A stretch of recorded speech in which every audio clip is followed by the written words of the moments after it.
নায়ক একাডেমির পক্ষ থেকে তোমাদের সবাইকে জানাই অনেক অনেক শুভেচ্ছা আর ভালোবাসা। আমরা এই চ্যানেলে নার্সিং চেঞ্জ নিয়ে আলোচনা শুরু করেছি। গত পর্বে আলোচনা করেছিলাম অ্যাসার্টিভ সেন্টেন্স নিয়ে, আজকে দ্বিতীয় পর্ব। আজকে শুরু করব ইন্টারগেটিভ সেন্টেন্স বা প্রশ্নবোধক বাক্য। ইন্টারগেটিভ সেন্টেন্সকে কিভাবে আমরা অ্যাসার্টিভ থেকে ডিরেক্ট স্পিচ থেকে কিভাবে ইনডাইরেক্ট স্পিচে পরিবর্তন করব, সেগুলো আমরা আজকে শিখব। তো এই আলোচনা শুরু করার আগে তোমাদের কাছে একটা অনুরোধ, আমার এই ভিডিও যদি তোমাদের ভালো লাগে অবশ্যই বন্ধুদের সঙ্গে শেয়ার করতে ভুলবে না। আর অবশ্যই তোমাদের মনে যদি কোনো প্রশ্ন থাকে এই সেন্টেন্সগুলো নিয়ে, এই নার্সিং চেঞ্জ নিয়ে যদি কোনো প্রশ্ন থাকে অবশ্যই আমাকে কমেন্ট বক্সে লিখবে, আর লিখলে আমি অবশ্যই উত্তর দেওয়ার চেষ্টা করব। ঠিক আছে, তো চলো শুরু করা যাক আজকের আলোচনা। আচ্ছা, তার আগে একটা কথা বলি যে আজকের আলোচনা শুরু করার আগে আমরা এখানে বোর্ডে বেশ কিছু ওয়ার্ড লিখেছি। এর মধ্যে কিছু প্রোনাউন আছে, কিছু অ্যাডভার্বস আছে। এই অ্যাডভার্ব এবং প্রোনাউনগুলো কিভাবে আমরা চেঞ্জ করব, মানে ডিরেক্ট থেকে ইনডাইরেক্টে করার সময় এই ওয়ার্ডগুলোর কী প্রয়োগ হবে সেটা আমরা দেখব। এটা শুধুমাত্র অ্যাসার্টিভ বা ইন্টারগেটিভে নয়, সমস্ত সেন্টেন্সগুলোতেই থাকতে পারে। তো চলো দেখা যাক ওয়ার্ডগুলো কী আছে। দিস থাকলে দ্যাট হবে, এটা একটা প্রোনাউন। এই প্রোনাউনের চেঞ্জটা করতে হবে দিস থাকলে দ্যাট। অর্থাৎ ডিরেক্ট স্পিচে যদি দিস থাকে তাহলে ইনডাইরেক্ট স্পিচে করার সময় ওটা দ্যাট হয়ে যাবে। দিস থাকলে দ্যাট হবে, কিন্তু ইট থাকলে কিন্তু চেঞ্জ হবে না, ইট থাকলে ইটই হবে। আচ্ছা, নাও একটা অ্যাডভার্ব, নাও থাকলে হবে দেন, এগো থাকলে হবে বিফোর, হিয়ার থাকলে হবে দেয়ার, দাস থাকলে হবে শো, টুডে থাকলে হবে দ্যাট ডে, টুমোরো থাকলে হবে দ্য নেক্সট ডে বা দ্য ফলোয়িং ডে, ইয়েস্টারডে থাকলে হবে দ্য ডে বিফোর অথবা দ্য প্রিভিয়াস ডে, আর টুনাইট থাকলে হবে দ্যাট নাইট। টুডে থাকলে যেমন দ্যাট ডে হচ্ছে, টুনাইট থাকলে দ্যাট নাইট। এইভাবে আমরা ডিরেক্ট স্পিচে যদি এই ওয়ার্ডগুলো থাকে তো ইনডাইরেক্টে করার সময় এইভাবে আমরা পরিবর্তনগুলো করব। এটা কিন্তু খেয়াল রাখতে হবে। এটা শুধুমাত্র অ্যাসার্টিভের ক্ষেত্রে নয়, অ্যাসার্টিভ, ইন্টারগেটিভ, ইম্পারেটিভ সব সাবজেক্টে, সব সেন্টেন্সে কিন্তু এগুলো দরকার হবে। তো চলো এবার আমরা শুরু করি ইন্টারগেটিভ সেন্টেন্স নিয়ে বিস্তৃত আলোচনা। Ram said, are you happy? Ram বলল যে তুমি কি খুশি, তুমি কি সুখী? এই যে আর ইউ হ্যাপি কথাটা, এটা সেন্টেন্সটা দেখেই বুঝতে পারছো এটা একটা ইন্টারগেটিভ সেন্টেন্স। আমি সেন্টেন্সগুলো নিয়ে যখন আলোচনা করছিলাম তখন বলেছিলাম যে সেন্টেন্সগুলো শুরু হয় কী দিয়ে? ইন্টারগেটিভ সেন্টেন্স কোনো একটা ডাব্লিউএইচ ওয়ার্ড দিয়ে অথবা কোনো অক্সিলিয়ারি ভার্ব দিয়ে। এখানে ডাব্লিউএইচ ওয়ার্ড নেই, অক্সিলিয়ারি ভার্ব আছে আর, am, is, are, was, were, এগুলো সবই অক্সিলিয়ারি ভার্ব। তো এই অক্সিলিয়ারি ভার্ব দিয়ে শুরু হয়েছে, তারপরে সাবজেক্ট আছে, তাহলে এটা একটা ইন্টারগেটিভ সেন্টেন্স। আর তাছাড়া সেন্টেন্সটা দেখেই বুঝতে পারছি শেষে জিজ্ঞাসা চিহ্ন আছে, তাহলে এটা ইন্টারগেটিভ সেন্টেন্স। এটাকে যখন আমরা নারেশন চেঞ্জ করব তখন কি হবে দেখো, রাম শেড থাকলে আমরা শেড করছিলাম, শেড টু থাকলে টোল্ড করছিলাম। এক্ষেত্রে কিন্তু টোল্ড বা শেড কোনোটাই হবে না, যেহেতু এটা ইন্টারগেটিভ সেন্টেন্স। তাই আমি দুটো জায়গায় চেঞ্জ হবে, এটা হচ্ছে রিপোর্টিং ভার্বটা চেঞ্জ হবে, আর কমা, ইনভার্টেড কমা উঠে গিয়ে কনজাংশন যেটা ইউজ করছিলাম সেটাও চেঞ্জ হয়ে যাবে। অ্যাসার্টিভের সঙ্গে কম্পেয়ার করে করে আমি বলি, তাহলে বুঝতে সুবিধা হবে। শেডটা হয়ে যাবে এখানে কিন্তু আস্ক, এসকে ইডি। যদি এটা প্রেজেন্টে থাকতো তাহলে আস্ক হতো, এসকে। যেহেতু পাস্ট আছে তাহলে আমরা আস্কড করলাম, তাহলে রিপোর্টিং ভার্ব চেঞ্জ হয়ে গেল আস্কড। তাহলে আস্কড কখনো হয়? ইন্টারগেটিভ সেন্টেন্সের ক্ষেত্রে আস্কড হয়। যেহেতু এটা ইন্টারগেটিভ সেন্টেন্স তাই আমরা আস্কড করেছি। তাহলে রাম আস্কড, কমা, ইনভার্টেড কমা উঠে গিয়ে কনজাংশন হিসেবে অ্যাসার্টিভ সেন্টেন্সের ক্ষেত্রে যেমন দ্যাট হচ্ছিল, এক্ষেত্রে কিন্তু দ্যাট হবে না, এখানে ইফ হবে অথবা ওয়েদার কথাটা হবে, ইফ অথবা ওয়েদার। এবং ইফটাও আবার কিছু কিছু ক্ষেত্রে হবে না, যদি কিনা এটা আমি দুটো কথা বলেছিলাম, ইন্টারগেটিভ সেন্টেন্সটা শুরু হয় কী দিয়ে? হয় ডাব্লিউএইচ ওয়ার্ড দিয়ে অথবা কোনো অক্সিলিয়ারি ভার্ব দিয়ে। যদি অক্সিলিয়ারি ভার্ব দিয়ে শুরু হয় তাহলে এখানে আমরা কনজাংশন হিসেবে ইফ ইউজ করব, আর যদি ডাব্লিউএইচ ওয়ার্ড দিয়ে শুরু হয় তাহলে কিন্তু ইফটা হবে না। সেক্ষেত্রে কী হবে? সেক্ষেত্রে ওই ডাব্লিউএইচ ওয়ার্ডটাই এখানে এই ইফের জায়গায় বসে যাবে।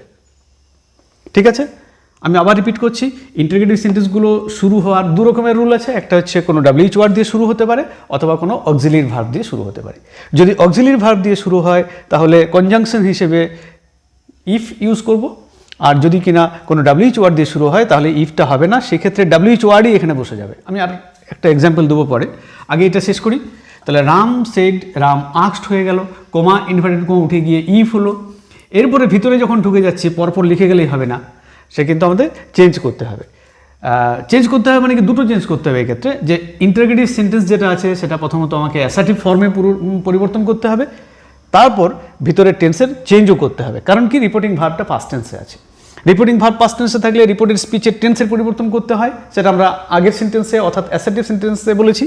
এক্ষেত্রেও ঠিক তাই, রিপোর্টিং ভার্ব প্রেজেন্ট বা ফিউচার থাকলে টেন্সের চেঞ্জ হবে না, কিন্তু পাস্ট থাকলে ভিতরের টেন্সের বা রিপোর্টেড স্পিচের টেন্সের পরিবর্তন করতে হবে, এক্ষেত্রে করতে হবে। কিন্তু করতে হবে মানে কি, তার আগে আমাকে অ্যাসার্টিভ ফর্মে আগে রূপান্তর করতে হবে। আর ইউ হ্যাপি এটা ইন্টারগেটিভ ফর্মে আছে, অ্যাসার্টিভ করলে কি হবে, এই অক্সিলারি ভার্বটা সাবজেক্টের পরে চলে যাবে। তাহলে আর ইউ হ্যাপি না হয়ে কি হবে, ইউ আর হ্যাপি, আরটা চলে গেছে এখানে, ইউ আর হ্যাপি। এবারে দেখো ইউ বলতে কাকে বোঝাচ্ছে সেটা আমরা লিখবো এখানে। রাম সেড, রাম বলল আর ইউ হ্যাপি। ইউটা কে এখানে দেওয়া নেই, আসলে শ্রোতাকে বলছে, যে শুনছে তাকে বলছে। অবজেক্ট এখানে নেই বা শ্রোতা নেই বলে আমরা ধরতে পারছি না যে ইউটা কে। ইউটা যে কোনো লোক হতে পারে, রাম শেড্ডু সীতা হতে পারে, রাম শেড্ডু রহিম হতে পারে, কোনো ছেলে বা মেয়ে যেই হতে পারে। তাহলে আমরা হি অথবা সি এটা ইউজ করলাম। তাহলে রাম আস্কড ইফ হি, এতটা পর্যন্ত ঠিক আছে।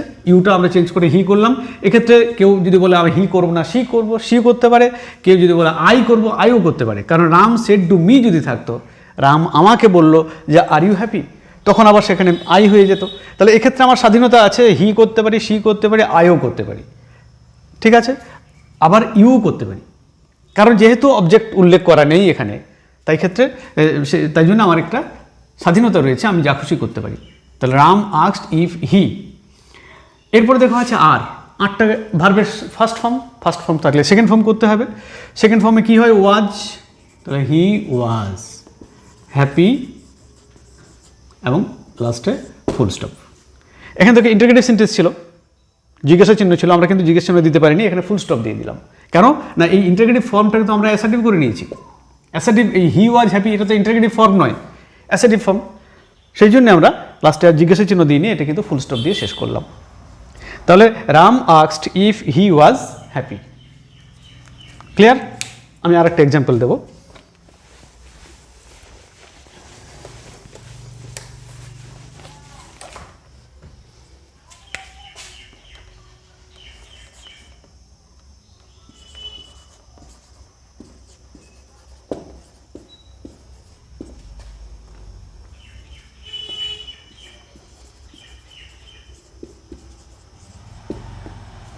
রেবা সেড টু চন্দ্র, রেবা চন্দ্রকে বলল, কমা ইনভার্টেড মধ্যে, what are you doing now. Reba said to Chandra, Reba চন্দ্রকে বলল, what are you doing now, তুমি এখন কি করছো। তো এই ডিরেক্ট স্পিচ যেটা আছে, এটা আমরা ইন্টারগেটিভ কীভাবে করবো দেখো। রিপোর্টিং ভার্ব, সাবজেক্ট হচ্ছে এখানে রেবা, রিপোর্টিং ভার্ব হচ্ছে শেড, চন্দ্র হচ্ছে এখানে অবজেক্ট। বাইরের অংশটা দেখলাম। এবারে ইনভার্টেড কমার মধ্যে যে অংশটা আছে সেটা হচ্ছে একটা ইন্টারগেটিভ সেন্টেন্স, এবং এই ইন্টারগেটিভ সেন্টেন্সটা শুরু হয়েছে কিন্তু একটা ডাব্লিউএইচ ওয়ার্ড দিয়ে। আগেরটা শুরু হয়েছিল শুধুমাত্র একটা অক্সিলারি ভার্ব দিয়ে, এখানে কিন্তু আগে ডাব্লিউএইচ ওয়ার্ড তারপরে অক্সিলারি ভার্ব দিয়ে শুরুটা আছে। তো এক্ষেত্রে আমরা যখন ইনডাইরেক্ট স্পিচে করব তখন কীভাবে হবে দেখো, রেবা শেড টু চন্দ্র, এটা হবে কি রেবা আস্কড চন্দ্র। আস্কড কেন করলাম, কারণ রিপোর্টিং ভার্বটা, রিপোর্টেড স্পিচটা এখানে ইন্টারগেটিভ সেন্টেন্সে আছে, ইন্টারগেটিভ থাকলে আস্কড হবে।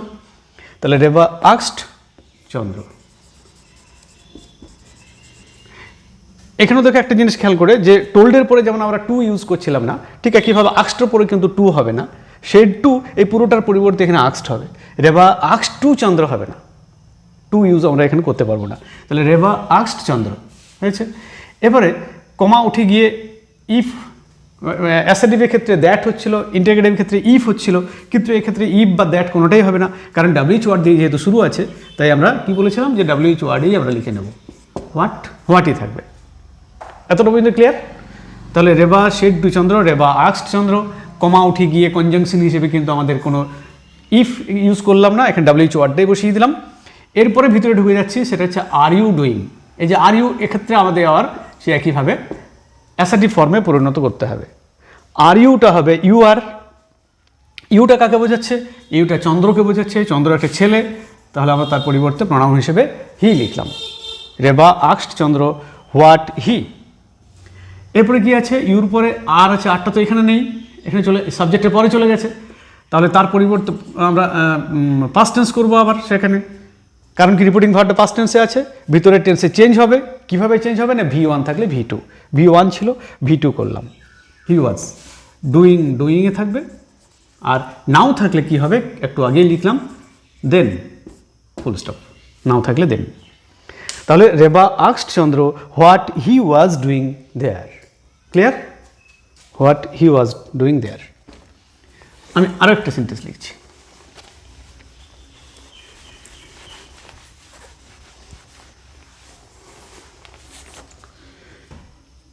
আরেকটা জিনিস খেয়াল করে দেখো যে অ্যাসার্টিভ সেন্টেন্সের ক্ষেত্রে আমরা যখন শুধু শেড ছিল, অর্থাৎ কোনো অবজেক্ট ছিল না, তখন আমরা শেডটাকে চেঞ্জ করিনি, শেডটাকে শেডই রেখে দিয়েছিলাম। কিন্তু শেডের পরে যদি টু থাকে, অর্থাৎ অবজেক্ট যদি থাকে তখনই তো টু ইউজ করি। তাহলে শেড টু যখন থাকছে তখন কিন্তু আমরা সেখানে কী করছিলাম না, টোল্ড করছিলাম। আমরা কিন্তু অ্যাসার্টিভের কথা বলছি।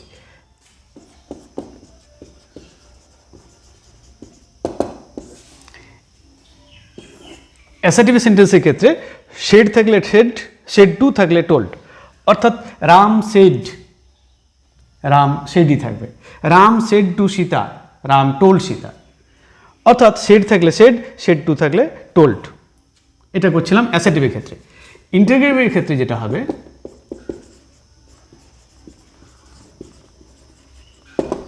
ইন্টারগেটিভের ক্ষেত্রে যেটা হবে, শেড থাকলে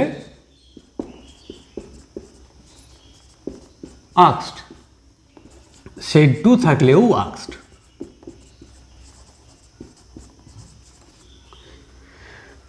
শেড থাকলে আস্কড, শেড টু থাকলেও আস্কড। অর্থাৎ দুটো ক্ষেত্রে আমাদের কিন্তু আস্কড একটাই ভার্ব ইউজ করতে হবে, সেটা হচ্ছে আস্কড।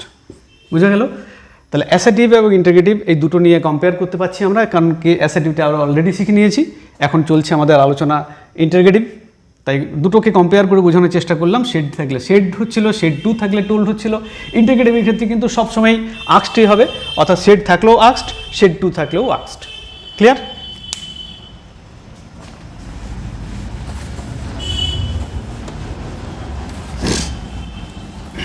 এবার আর একটা এক্সাম্পল নিই। দীপক সেজ এম আই নট হ্যাপি। খুবই সিম্পল সেন্টেন্স। কি করব এটা? দীপক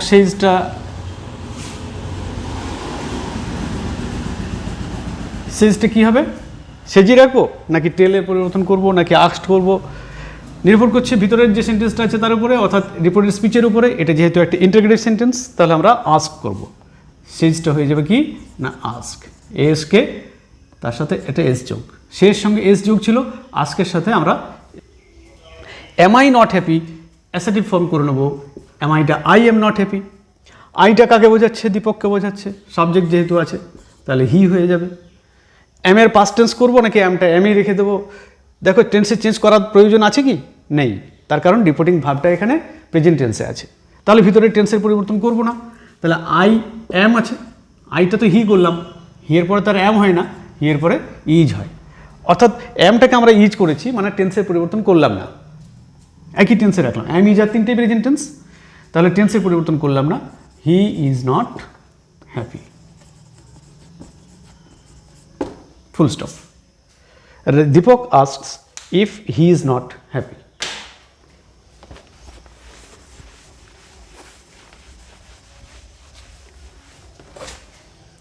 আর একটা সেন্টেন্স নিই। Prabir said to me where are you going. কী হবে? প্রবীর সেড টুর পরিবর্তে হবে এখানে আস্কড, মি তো মি থাকবে, কারণ ইনভার্ট কোনো বাইরের যে অংশটা সেক্ষেত্রে শ্রোতা, বক্তা এবং শ্রোতা তার কোনো পরিবর্তন হবে না। প্রবীর প্রবীর থাকবে, মি মি থাকবে, আর রিপিটিং ভার্বটা হয়ে গেল আস্কড। কারণ কি? এটা হচ্ছে একটা ইন্টারগেটিভ সেন্টেন্স। তাহলে প্রবীর আস্কড মি, কমা উঠে গিয়ে সেখানে ইফ হচ্ছিল, কিন্তু ইন্টারগেটিভে ইফ হচ্ছে, কিন্তু আবার আরেকটা জিনিসও হতে পারে, সেটা হচ্ছে ইফ হবে না এক্ষেত্রে, ডাব্লিউএইচ ওয়ার্ড দিয়ে শুরু হয়েছে বলে। তাহলে Prabir asked me where, where are you going যেটা আছে ইন্টারগেটিভ ফর্ম, সেটাকে আমরা অ্যাসার্টিভ ফর্মে করব। তাহলে ইউ আর গোয়িং, ইউটা কাকে বোঝাচ্ছে? প্রবীর আমাকে বলল যে তুমি কোথায় যাচ্ছ। তুমি মানে আসলে আমি কোথায় যাচ্ছি, আমাকে বোঝাচ্ছে। তাহলে হোয়ার আই, মিটা আই হয়ে যাবে, কারণ সাবজেক্টের জায়গা। হোয়ার আই, ইউটা আই করলাম, আর এরপরে আর আছে, আরটা আরই রাখবো না এম করব নাকি ওয়াজ করব। টেন্সে চেঞ্জ করতে হবে, কারণ রিপোর্টিং ভার্বটা যেহেতু পাস্ট টেন্সে আছে। তাহলে আই ওয়াজ, এম ইজারটা ওয়াজ ওর হয়ে গেল, I was going. Where I was going. The Prabir asked me where I was going. Where do you live, the man said. লোকটি বলল তুমি কোথায় বাস করো, হোয়ার ডু ইউ লিভ। এক্ষেত্রে ঠিক একইভাবে বাইরের অংশটাকে আমাকে আগে নিতে হবে। The man said, the man সেডটা কী হয়ে যাবে এখানে, আস্কড, কারণ রিপোর্টিং ভাবটা রিপোর্টের স্পিচটা ইন্টারগেটিভ সেন্টেন্সে আছে। তাহলে সেড হয়ে গেল আস্কড, দ্য ম্যান আস্কড। এরপরে কমা ইন্টারভেল কমার পরিবর্তে আমরা কি লিখছিলাম, ইফ অথবা ডাব্লিউএইচ ওয়ার্ড। এক্ষেত্রে ডাব্লিউএইচ ওয়ার্ড যেহেতু আছে তাহলে আমরা ডাব্লিউএইচ ওয়ার্ডটাই লিখে নিলাম। The man asked where do you live অংশটা আছে সেটাকে আমাকে অ্যাসার্টিভ করতে হবে। অ্যাসার্টিভের ক্ষেত্রে এতক্ষণ ধরে যেটা করছিলাম যে অক্সিলারি ভার্বটা সাবজেক্টের পরে নিয়ে যাচ্ছিলাম, তাই তো। কিন্তু এক্ষেত্রে ডু যেটা আছে, ডুটা সাবজেক্টের পরে চলে যাওয়ার কথা, কিন্তু ডু আসলে ব্যবহারই হবে না, ডুটা পুরোপুরি বাদ। ডু, ডাজ, ডিড এগুলো যদি থাকে তাহলে সেটা পুরোপুরি আউট করে দেবো। তাহলে কি হবে, আগে ইউর কথা ভাবছি আমরা। লোকটা বলল যে তুমি কোথায় থাকো, তুমি মানে কে সেটা এখানে দেওয়া নেই, কিন্তু আমি ধরে নিচ্ছি সে আমাকে বলল যে তুমি কোথায় থাকো, তাহলে ইউটা হয়ে যাবে সেক্ষেত্রে আই। এক্ষেত্রে স্বাধীনতা আছে, আই করতে পারি, হি করতে পারি, সি করতে পারি।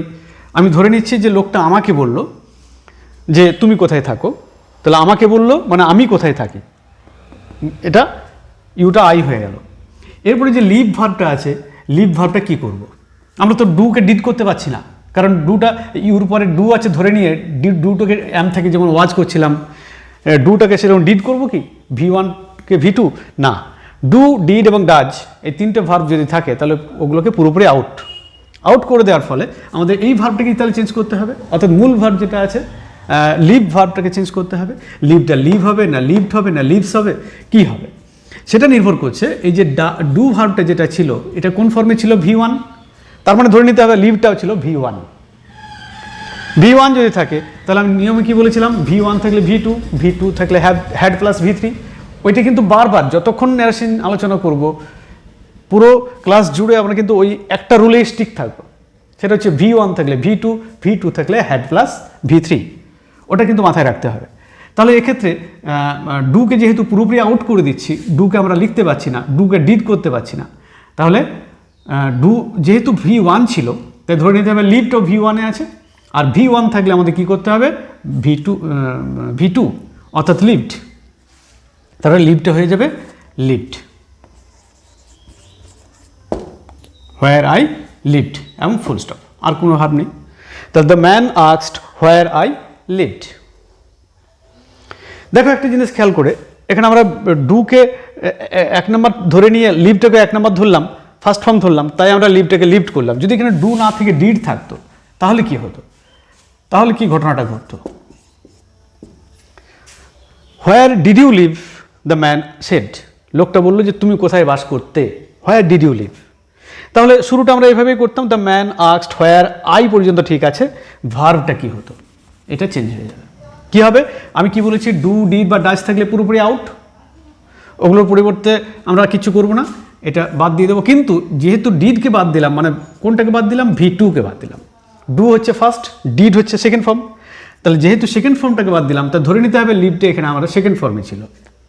এই ভাবটাকে এবার আমরা সেকেন্ড ফর্ম থাকলে কি হয় সেই রুল অনুযায়ী করব। আবার বলছি, রিপিট করছি, V1 থাকলে V2, V2 থাকলে had plus V3।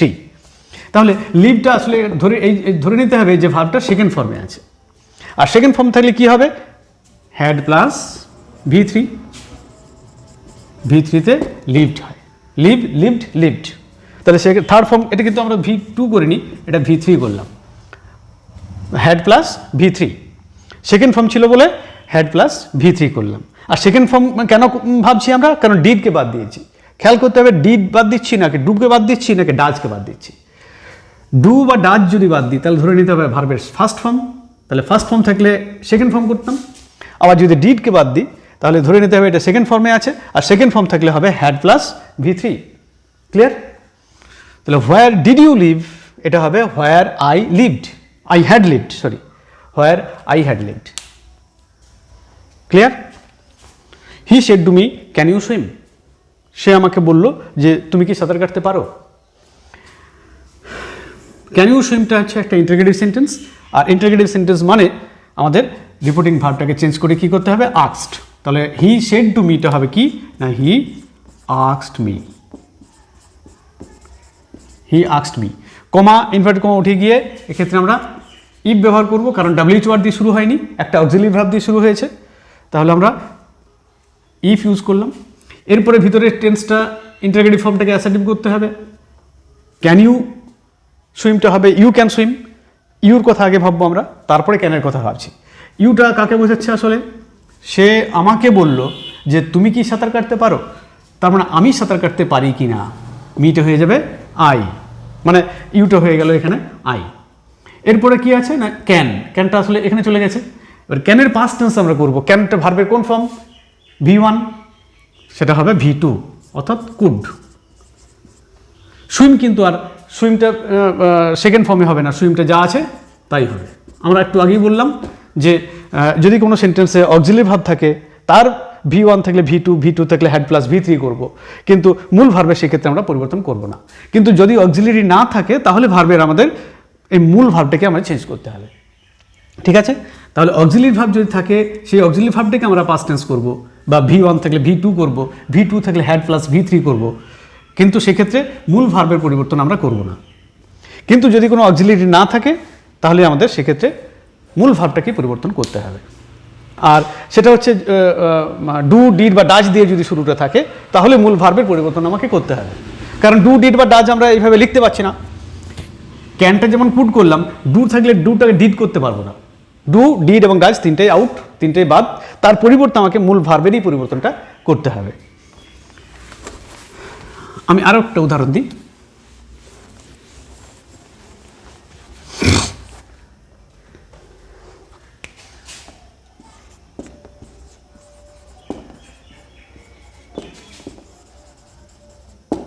I said to him, আমি তাকে বললাম,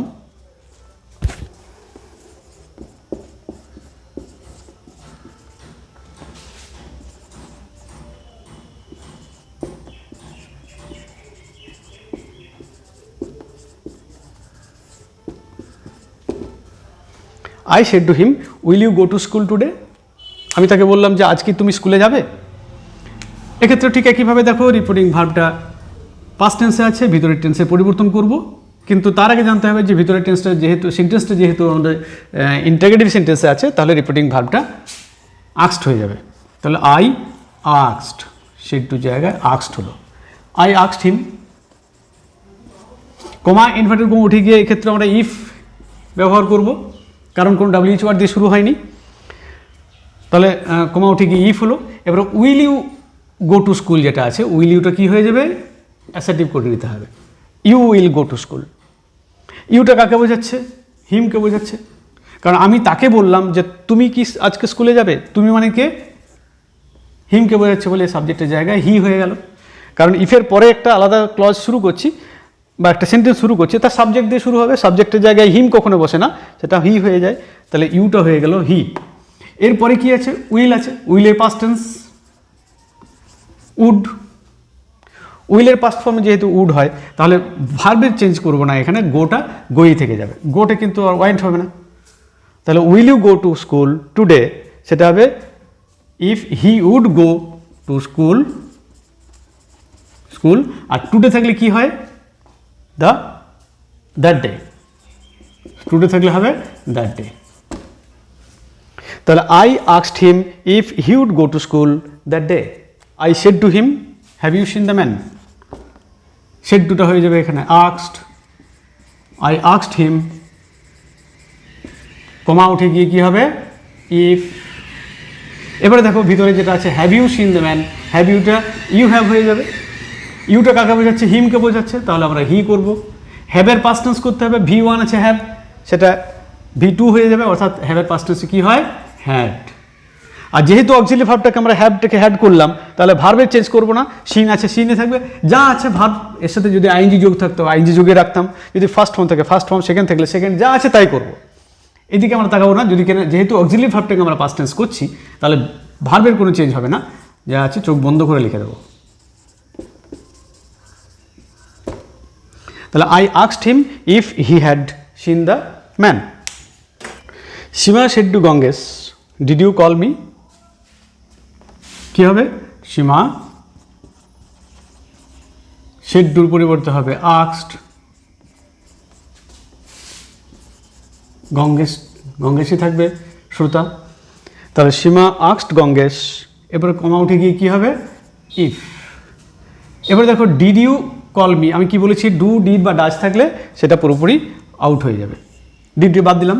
এবারে ইউ আছে, ইউ মানে কাকে বোঝাচ্ছে, সীমা সেড টু গঙ্গেশ, যে তুমি কি আমাকে কল করেছিলে। তাহলে তুমি বলতে কে, শ্রোতাকে বোঝাচ্ছে, গঙ্গেশ, তার পরিবর্তে প্রনাউন হিসেবে হি লিখব। তাহলে সীমা আস্কড গঙ্গেশ ইফ গঙ্গেশ, শুনতে খারাপ লাগবে, তার পরিবর্তে প্রনাউন হিসেবে হি লিখলাম। Seema asked Gangesh if he, ইউটা হি হলো, কিন্তু এই যে কল যে ভার্বটা আছে এটাকে আমরা কীভাবে চেঞ্জ করব, কারণ ডিডটা তার সাবজেক্টের পরে চলে যাবে না, আমি বললাম যে ডিড থাকলে পুরোপুরি বাদ চলে যাবে, ডিড ডু বা ডাচ থাকলে সেটা পুরোপুরি আউট, সেটার কথা আমরা ভাববো না, আমরা তারপরে সাবজেক্টের কথা ভাবলাম, সেটা হলো হি। এবারে ভার্ব আছে কল, এই কল ভার্বটাকে আমরা কলটাকে কল করব না কল্ড করব না হ্যাড কল্ড করব, কি করব, সেটা নির্ভর করছে এই ভার্বটার উপরে, যেটাকে বাদ দিলাম তার উপরে কিন্তু নির্ভর করছে। এটা ভার্বের, ডিড ভার্বের কোন ফর্ম ছিল, সেকেন্ড ফর্ম, V1 থাকলে ডু হতো, V2 আছে মানে ডিড আছে, আর যেহেতু V2 ছিল তাহলে ধরে নিতে হবে, এটাকে আমাদের মনে মনে ধরে নিতে হবে, অরিজিনালি এটা V2 নয়, এটা V1ই, কিন্তু যেহেতু এটাকে বাদ দিচ্ছি আমরা V2কে, তাহলে ধরে নিতে হবে এটা V2 আছে। আর V2 থাকলে নিয়মটা কি সেটা মাথায় রাখতে বলছি, V1 থাকলে V2, V2 থাকলে হ্যাড প্লাস V3, তাহলে হ্যাড প্লাস V3, V3 মানে কল্ড, হ্যাড কল্ড, কলটা হয়ে গেল এক্ষেত্রে হ্যাড কল্ড, ইউটা হলো হি আর কলটা হলো কি হ্যাড কল্ড, ঠিক আছে। এবারে মি আছে, মি মানে আমাকে, আমাকে মানে কাকে, সীমা বলছে যে তুমি কি আমাকে কল করেছিলে, আমাকে মানে সীমাকে, তাহলে হার হয়ে যাবে, আমাকে এটা তাকে হয়ে যাবে, সীমা। তাহলে Seema asked Gangesh if he had called her, if he had called her, clear.